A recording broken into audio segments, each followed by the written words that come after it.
వస్తుంటాయి. కుటుంబంలో ఎంతో మంది ఉన్నాము. అసలు గృహంలో ఏ దిక్కు ఎవరి మీద ఎటువంటి ఫలితాలు ఇస్తుంది తెలుసుకోవాలనుకుంటుంటారు కదా. అలాగే అష్ట దిక్కులు ఉంటాయి కదండి. అసలు అష్ట దిక్కుల ఫలితాలు కూడా ఎలా ఉంటాయో తెలియచేయండి. వాస్తు ప్రకారము గృహములో అష్ట దిక్కులలో మొదటి దిక్కు తూర్పు దిక్కు అన్నమాట. ఈ తూర్పు దిక్కు కుటుంబములోని పురుషులపైన, పురుష సంతానము పైన, వంశవృద్ధి పైన, అదే విధముగా కీర్తి ప్రతిష్టలపైన ఈ తూర్పు దిక్కు ప్రభావం చూపుతుంది. ఈ పూర్వ దిక్కుకు అధిపతి అష్టదిక్పాలకులో ఇంద్రుడు. అదే విధముగా నవగ్రహాలలో సూర్యుడు ఈ తూర్పు దిక్కునకు అధిపతి అవుతాడనమాట. ఈ దిక్కు పురుషులకు సంబంధించిన దిక్కు తూర్పు దిక్కు. దీనిని పితృస్థానం అని కూడా, తండ్రి స్థానం అని కూడా పిలుస్తారు. ఈ గృహమునకు పూర్వ దిక్కు పల్లముగా ఉండి విశాలమైన ఖాళీ స్థలము ఉంటే అదృష్టవంతులు, రాజకీయ అభివృద్ధి, యోగ్యమైన పురుష సంతానము, ఆ గృహములో నివసించే పురుషులకు పూర్ణ ఆయుష్, పూర్ణ ఆరోగ్యము, వృత్తి, ఉద్యోగ, వ్యాపారాలు మంచి ఉన్నతి ఉంటుందన్నమాట.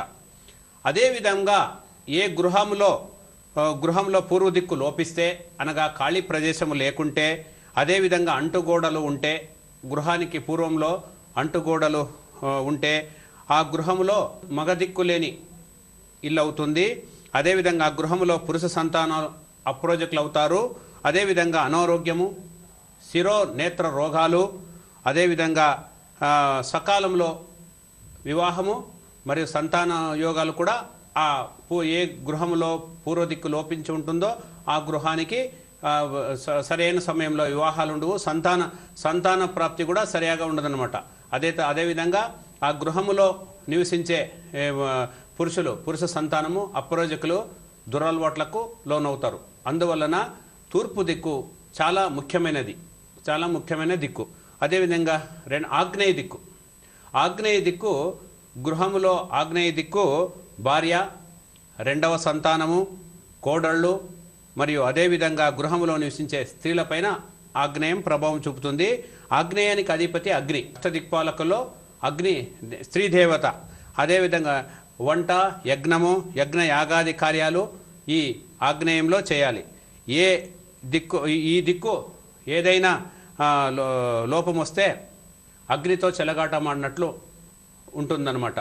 అదేవిధంగా ఈ దిక్కికి శుక్రుడు కూడా అధిపతి అయినందువలన ఎక్కువగా ఖాళీ స్థలం ఉంటే, ఆగ్నేయంలో ఉంటే శస్త్రచికిత్సలు, మూలవ్యాధి, అదేవిధంగా స్త్రీల సౌభాగ్యానికి దోషం రావడం, అదేవిధంగా రుణ బాధలు కలుగుతాయన్నమాట. అందువలన ఏ గృహానికైనా ఆగ్నేయ దోషాలు రాకుండా చూసుకోవాలి. అదేవిధంగా దక్షిణ దిక్కు, గృహానికి దక్షిణ దిక్కు ఇంటి యజమానురాలు ధనముపై ముఖ్యంగా ప్రభావం చూపుతుంది. ఈ దక్షిణ దిక్కుకి అష్టదిక్పాలకులో యముడు అధిపతి. అదేవిధంగా నవగ్రహాలలో కుజుడు ఈ దిక్కును ప్రతినిధిస్తాడు. అందువలన ఈ గృహమునకు దక్షిణంలో తక్కువ ఖాళీ ప్రదేశము ఉంటే మంచి రక్షణ కల్పిస్తుందన్నమాట. అదేవిధంగా విశాలమైన ఖాళీ ప్రదేశం ఉండి పల్లంగా ఉంటే, దక్షిణం ఏ గృహానికి విశాలమైన ఖాళీ ప్రదేశం ఉండి పల్లంగా ఉంటే, బావి, బోరు, గుంతలు లాంటివి ఉంటే, ఈ దోషాలు ఉంటే రుణబాధలు, రోగబాధలు, మరి జైలు శిక్ష, అకాల మరణాలు, దుర్మరణాలు, మరి భయంకర రోగాలు ప్రాప్తిస్తాయన్నమాట. అందువలన ఏ గృహానికైనా దక్షిణం ఎక్కువ ఖాళీ స్థలం ఉండరాదు, అదేవిధంగా పల్లంగా ఉండరాదు, అదేవిధంగా బోరు, బావి ఇలాంటివి కూడా ఉండకూడదు అనమాట. ఆ విధంగా ఉంటే చాలా గృహానికి మంచి రక్షణ కల్పిస్తుంది. ఇక నైరుతి దిక్కు పెద్ద కుమారుడు, పెద్ద కుమార్తెపై, గృహములో నివసించే పెద్ద కుమారుడు, పెద్ద కుమార్తెపై ప్రభావం చూపుతుంది.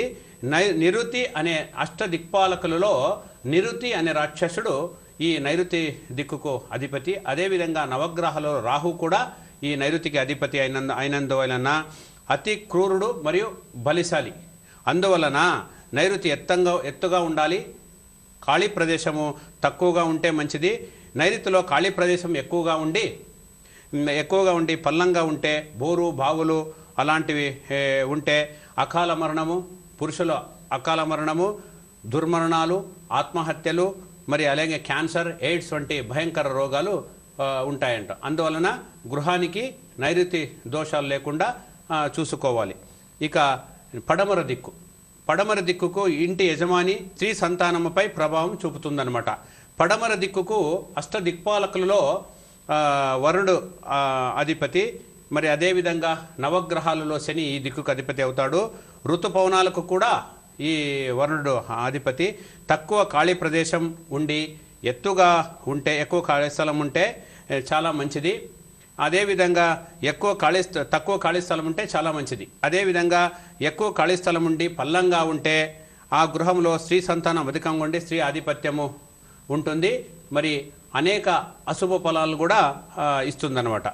ఇక వాయువ్య దిక్కు, గృహంలో వాయువు దిక్కు ఇంటి యజమానురాలు, మూడవ సంతానం, ఇంటి అల్లుళ్లపై ప్రభావం చూపుతుందన్నమాట. వాయు అష్టదిక్పాలకుల్లో నవగ్రహాలలో చంద్రుడు ఈ వాయుదిక్కు అధిపతి అవుతాడు.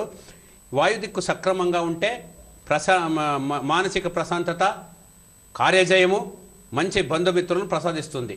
అదేవిధంగా వాయువ్యము దోషపూరితంగా ఉంటే కలహాలు, కోర్టు వాద్యాలు, పోలీస్ స్టేషన్ చుట్టూ తిరగడం, రుణబాధలు, అశాంతి, మానసిక రోగాలు, ఆత్మీయుల దగ్గర కలహాలు, ఇలాంటి అశుభ ఫలాలు ఈ వాయువు దిక్కిస్తుందనమాట.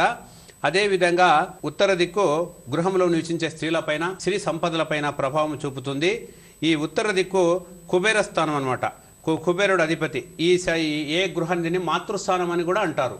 ఏ గృహంలో ఉత్తరం ఎక్కువ ఖాళీగా ఉంటే ఆ ఇంట్లో స్త్రీ సంపదలు, భార్యాభర్తల అన్యోన్యత, మంచి శుభఫలాన్ని ఈ ఉత్తర దిక్కు గృహానికి ఉత్తర దక్షిణము వాస్తుశాస్త్రములో ఉత్తర దక్షిణము స్త్రీలకు సంబంధించిన దిక్కు. అదేవిధంగా తూర్పు పడమర పురుషులకు సంబంధించిన దిక్కు. అదే ఏ గృహములో ఉత్తరం బాగుంటే మాతృస్థానం స్త్రీలు బాగుంటారు. అదేవిధంగా తూర్పు బాగుంటే పురుషుల స్థానం బాగుంటుంది.